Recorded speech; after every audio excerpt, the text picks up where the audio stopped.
Saatiin kasaan taas tämä Samurai-moottori nyt.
Hienosti pyöri.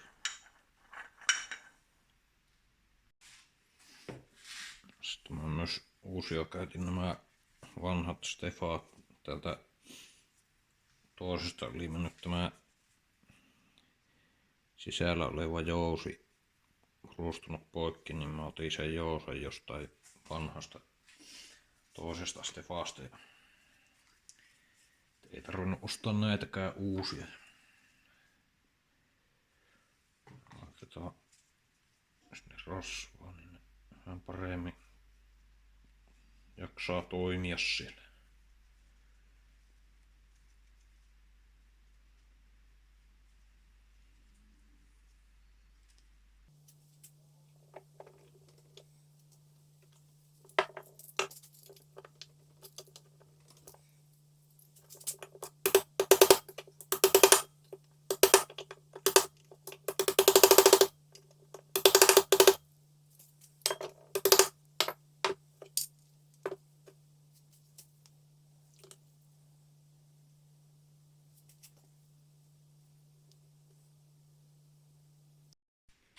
Niin, nyt mun pitäisi asettaa tää vauhtipyörä oikeaan kohtaan, että mä saan se sytytysennakon toimimaan.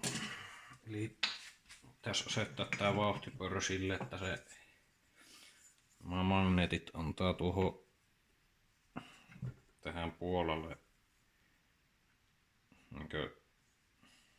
että se rupeaa tekemään jännitettä suurin piirtein 60 astetta ennen yläkullokohtaa, niin sitten mä pystyn siinä CDIn koodissa säätämään sen, niin se sitten toimii.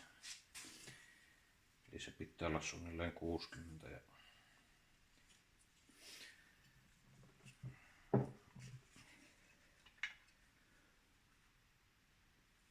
Nyt laita suurin piirtein yläkullokohtaan tämä moottori.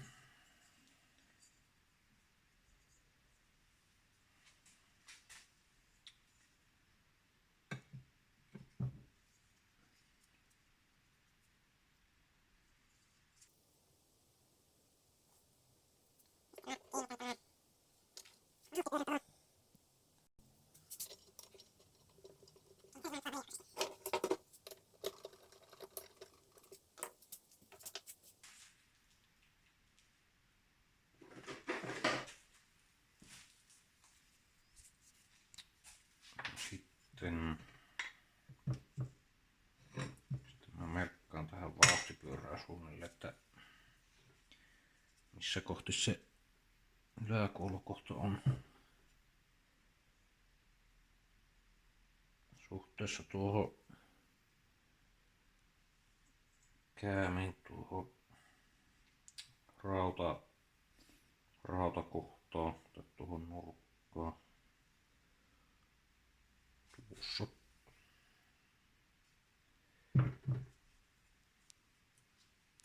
Nyt mulla on tässä tämmönen paperilappu, minkä mä leikkasin oikean pituiseksi. Tämä on niinku 60 astetta tässä kehällä.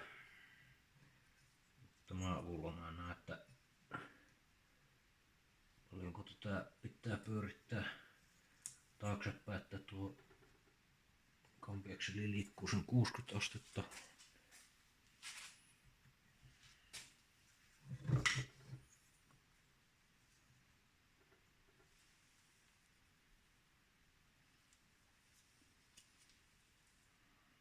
Se on niinku tossa. Nyt vaan pitäisi saada piettyä paikallaan koneetta kampiakseli, että se ei pyöri. Niin, nyt se on tässä ruuvipenkissä kiinni tuosta kytkimestä, niin sen ei pitäisi pyöriä. Sitten nyt tässä saa tää irti. Paitsi että nyt tää lohko pyörii tietenkin. No, ei se on niin justiin, kunhan se on suurin piirtein se 60 astetta. Ja nyt mä laitan tämän vauhtipyörän takaisin sille, että on niinku se magneetti tulee nyt tuohon raudan reunan kohdalle.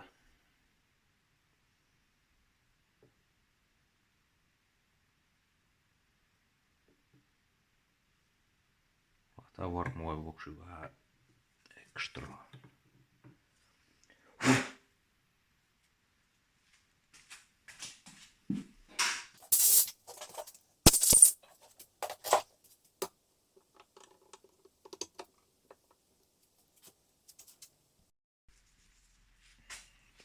Lyhensin tämä pultti ja tuo M7 pultti aika erikoinen. Tämä on jostain Volvo-autosta vesipumpun kopasta. Sopii mainiosti samurai-kirityskäyttöön. Koska mä teen tähän isomman kierteen. Tässä oli alun perin M6.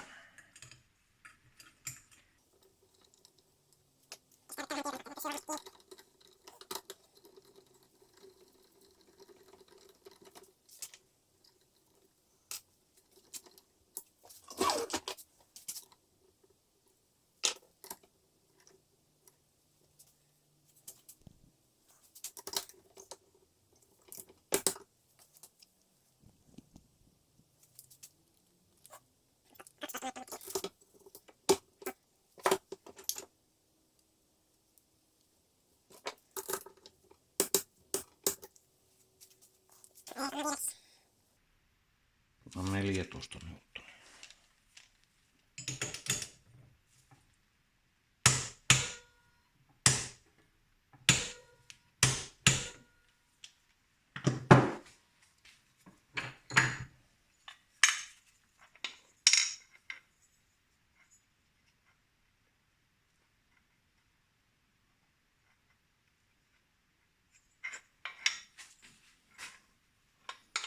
Niin nyt se pitäisi aika lailla olla se 60 astetta ennen yläkuolokohtaa. Tulee tuo magneetti tuohon ja se sitten antaa merkki sille CDIlle ja CDI sitten laskee, että montako astetta vielä odotetaan. Ja sitten antaa kipiin.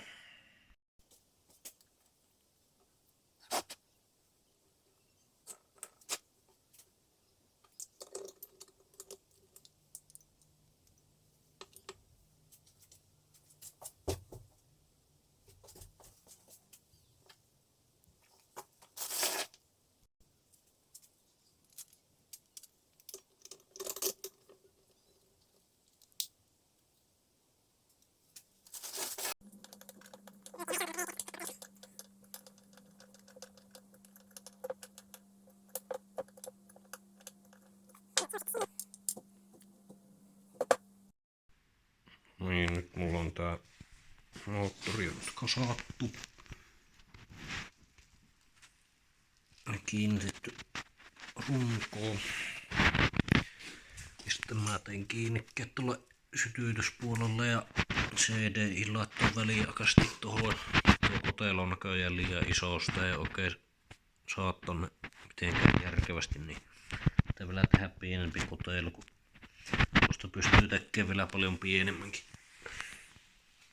No, nyt se olisi sitä vaille, että olisi akku, mutta ei oo.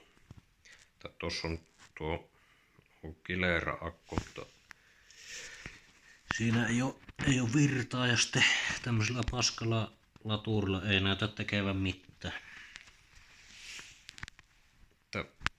Pahasti näyttää siltä, että ei vielä pääse kokeilemaan lähteekö käyntiin. Mä oon tilannut Kiinasta tähän semmosen litiumakuun, mutta eipä näy tuleva. Niin, nyt mä löysin jonkinmoisen ratkaisu, eli porakoneen akku. Näyttäis toimivan. Tuossa just kokeilin ja tulee kipinää.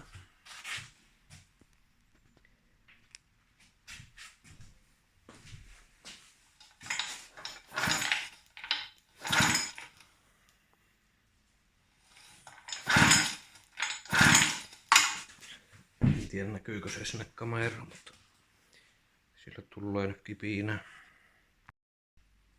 No niin, nyt on tällainen äärimmäinen tuunausoperaatio. CD on nyt yhdistetty läppäriin ja vaahan sen perusennakkoasetuksen. Kun se ei ollut 60, niin 50.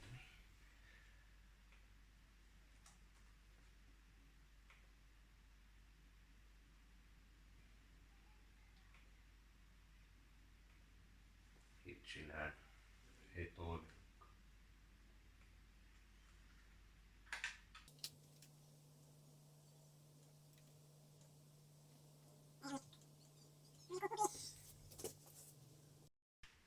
No, tässä nyt kävi niin heikosti, että mulla on joku koodipuki tuolla taas ja mä en nyt saanutkaan vaihdettua sitä perusennakkoasetusta, eli se on nyt 50, vaikka pitäisi olla 60, mutta se teoriassa saattaa pärähtää.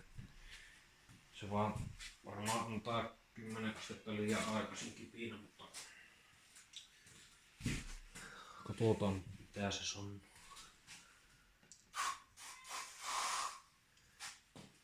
Oikein paskatuuri käy, niin menee heti paskaksi tuo käynnistyslaite, kun antaa liian aikaisin kipinä, niin potkaisee takaisin.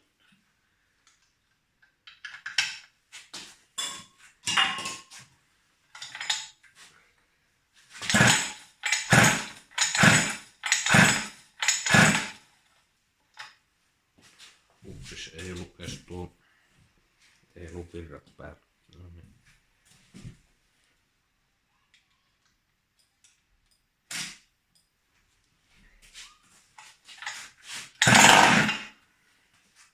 Jaha, ei paha. Ekalla räjähti. Niin mä pistin bensaa tankkiin, niin katsotaanpa alkaako pärise.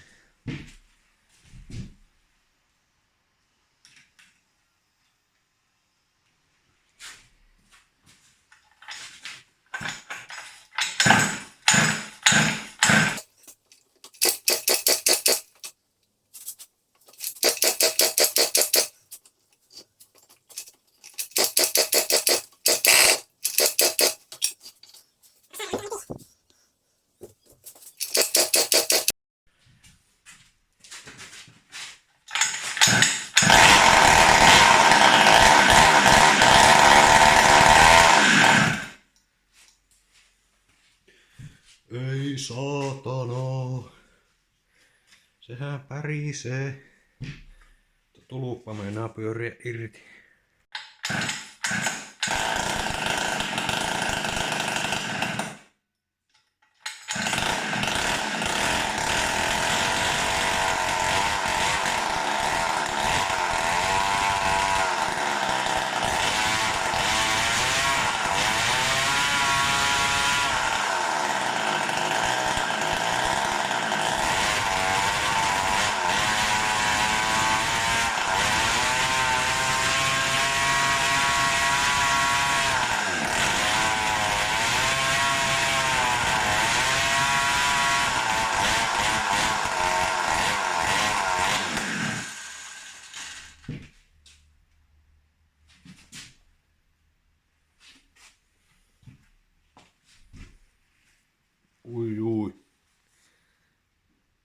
arvasinpa vaan, että taisi savu nousta tuosta CDistä.